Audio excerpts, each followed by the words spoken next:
Today, obviously, we are here to discuss the events that happened on December the 7th at approximately 1:20 on the west side of the county, on the west Bloiunt side of Bloiunt County, where we had an officer involved shooting.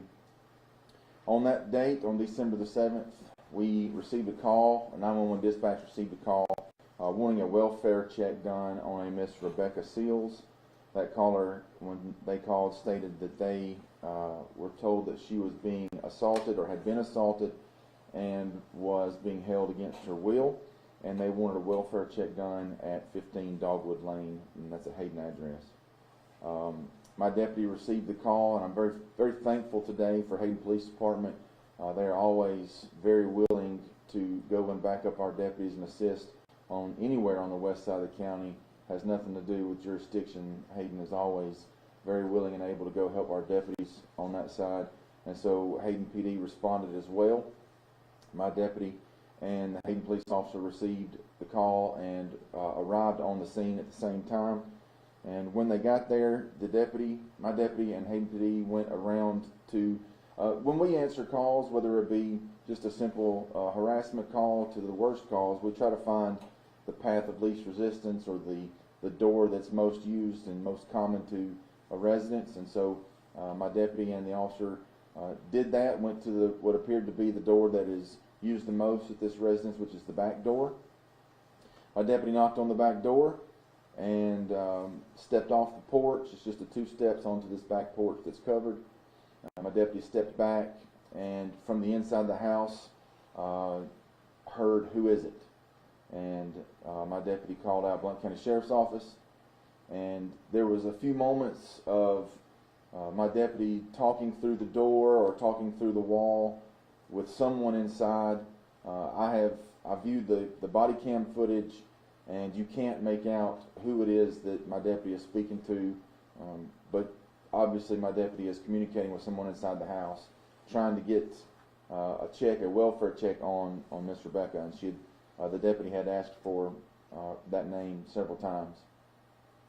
After several minutes of Hayden PD officer and my deputy communicating through the door or through the wall with this person inside the home, finally the back door opens, and when the back door opens, Rebecca steps out. When Rebecca steps out, it is immediate that Rebecca has wounds to her head and her face, lacerations and swelling, bleeding coming from her head.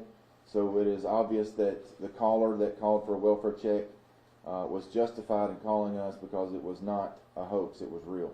And it was immediate as soon as Rebecca stepped out of the door that it was a real situation that law enforcement needed to be involved in. Just seconds after Miss Rebecca steps out, my deputy begins asking her who she is, if she's okay, what's going on. Just a second or two later, the suspect steps out behind her, and he has his hands behind his back.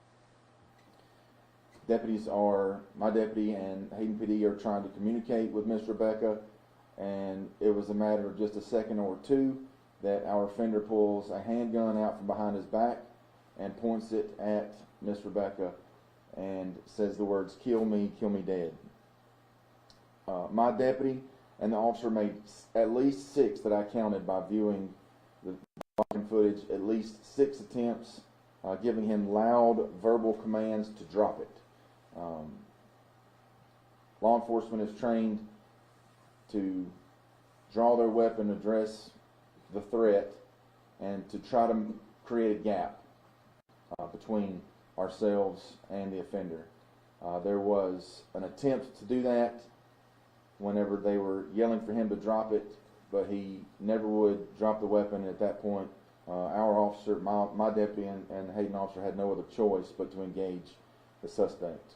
When they engaged him, the subject dropped to the ground. Initially he had rolled on his back, but then wound up rolling over on his stomach, with his hands and the firearm no longer visible to the officer and to my deputy. What a fantastic job Hayden's officer and my deputy did at securing, making sure that at that point they asked Miss Rebecca to come out from where you are, get out, so that you're no longer in the middle of what's happening. They get her secured and safe. My deputy provides cover for the Hayden officer, who moves up onto the suspect and is able to get the weapon and retrieve it and secure it. Once the weapon was secured, the Hayden officer said, "I'm going to clear the house." He went in, cleared the house.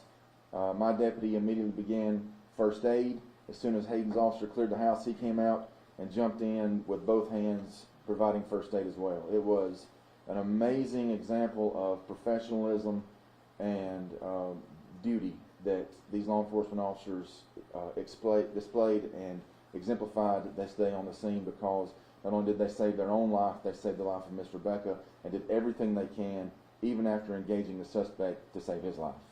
They provided immediate pressure.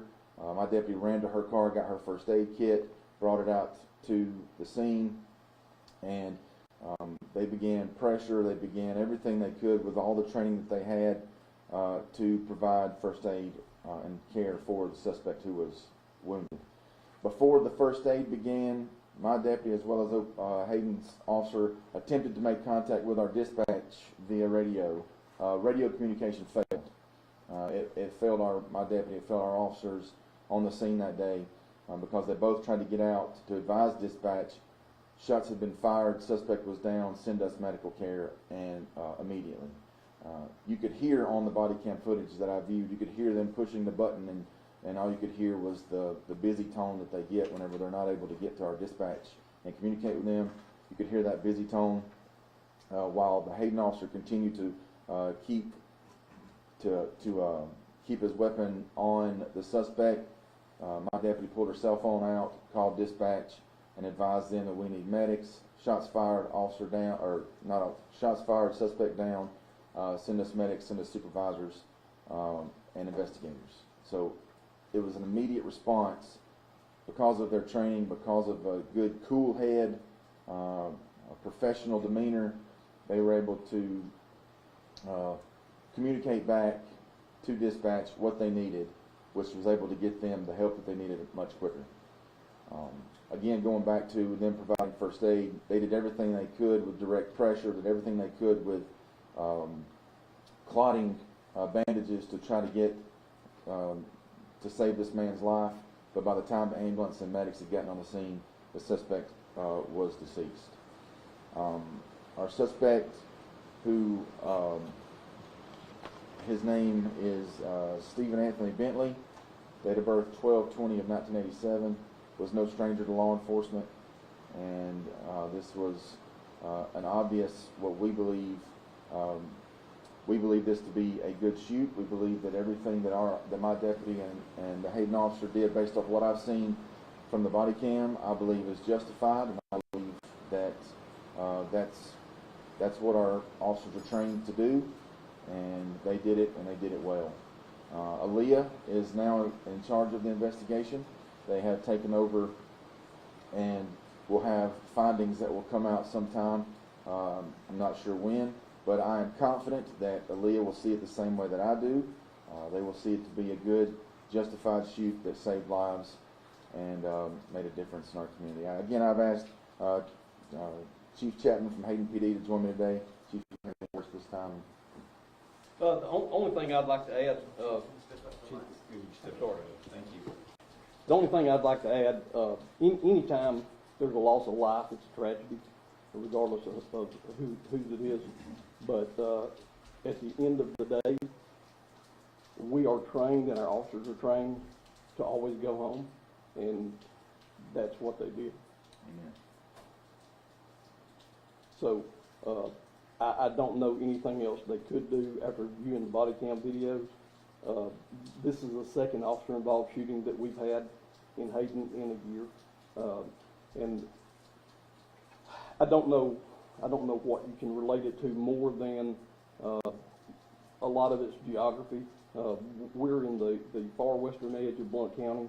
We border Jefferson, Walker, Coleman, Marshall County, and we've got a 8 or 10 mile stretch of interstate, and a lot of people use that corridor for travel, good people and bad people, and we seem to catch a brunt of a mix of a lot of the bad people from all of the other counties passing through and coming there, and people from the western edge of Blount County that are doing illegal acts.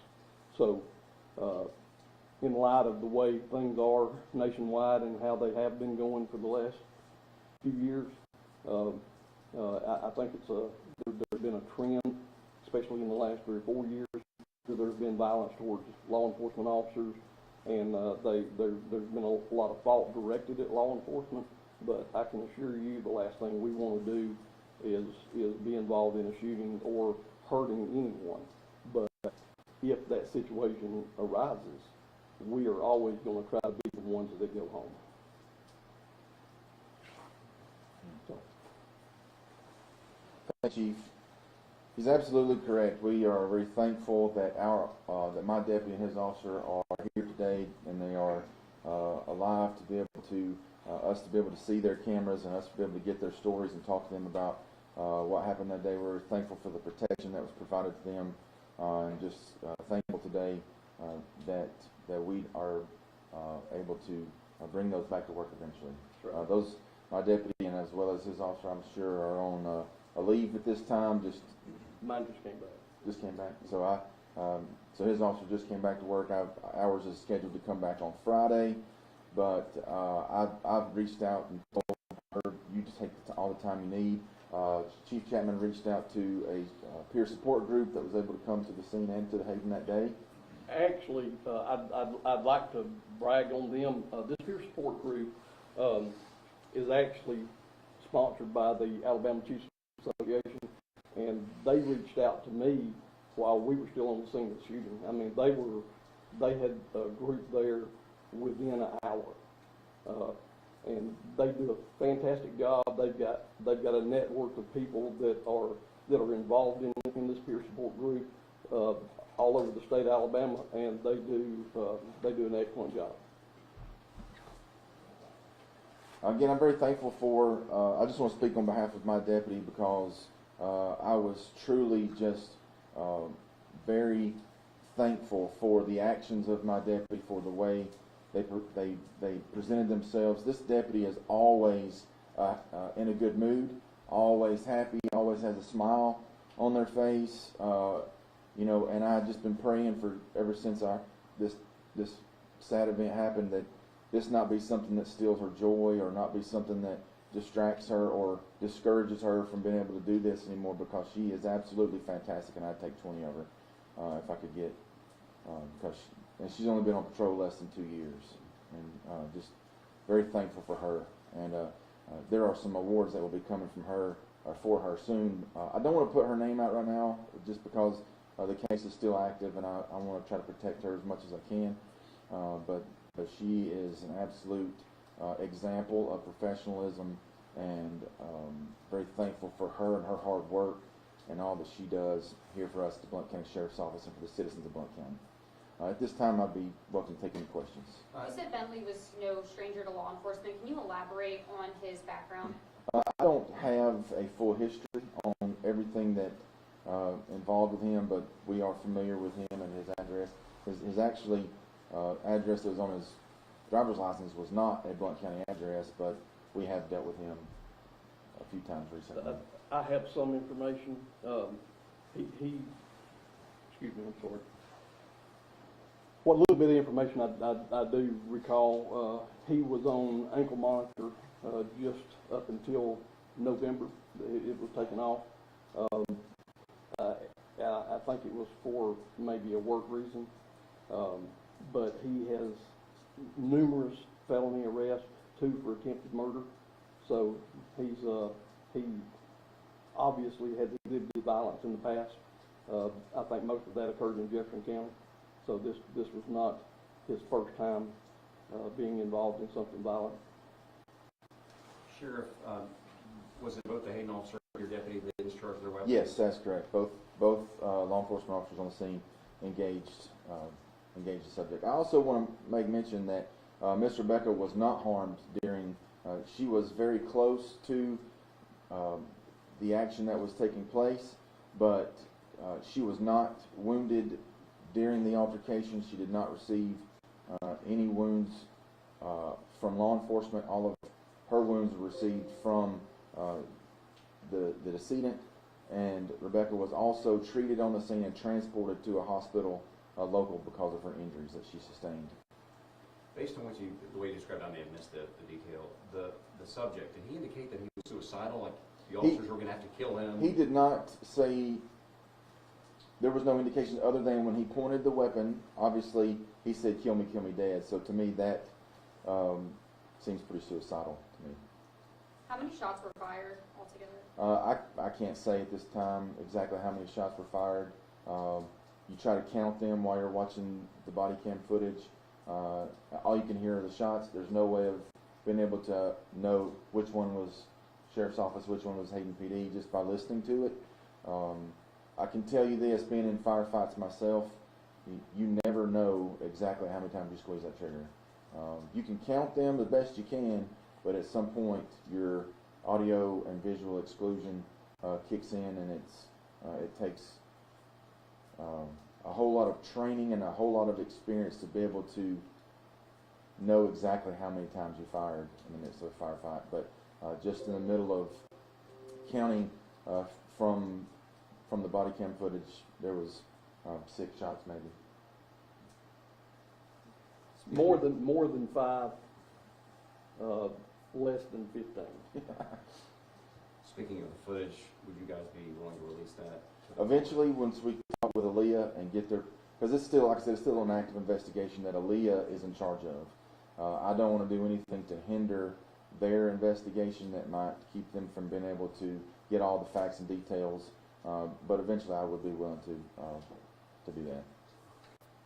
What was the relationship between this woman and the suspect? I believe he was her nephew. Correct. And how severe were her injuries during that day? So we have, obviously due to HIPAA, we're not able to get the exact answer from the hospital, but just based on the scene, as medics were tending to her, she had severe swelling in her eye and bleeding from her head. There was some, most of what we could see just off of the video appeared to be a lot of head injuries that were bleeding. And, I'm sorry. Go ahead. Well, I got, you can go ahead, it's related to this. I got a couple of unrelated story. Any info from the doctor accused of trying to coerce a teen to a days in? I do not. And what about anything new from the hot car death of a 2-year-old that happened in September? No new information at this time on those. When both the deputy and the officer were placed on leave, were they paid during that time? Yes, they are on paid. Yes.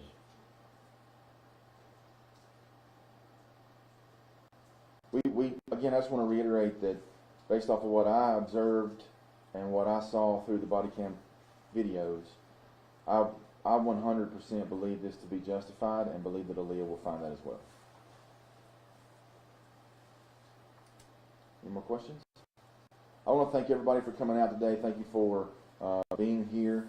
Again, I want to apologize to the Bloiunt County for this being on the day that you actually do your release. This is the day your paper releases, so I apologize we couldn't do this sooner, but this really was the quickest that we could get to this. I am thankful for all of you who are here today. Your attendance is noted, and those who are absent is noted as well. If there's nothing else, thank y'all for coming. Thank you. Good job. Thank you for your time. I think we've met maybe a year ago, but I wanted to give you my card in case you didn't have it, if you ever have anything. Thank you very much. I know we got someone out at the parade that talked to you too, so. Yeah. Yeah, but that's my cell on there, and it's supposed to reach me, so. Well, I appreciate it. Thank you. Feel free to call me about anything that goes on over in that I will, net. Thank you. Next, what you do? So was the girl that was at the parade, was she with your age? yeah, she was, Okay. yep. Very nice. Thank She was you. very nice. Yeah, we have a great team, so. Yeah, and she had a guy that was there that was, I think he was training. Yep. He was very nice. Good, glad to hear that. Yeah, they did a good job. Matter of fact, she called me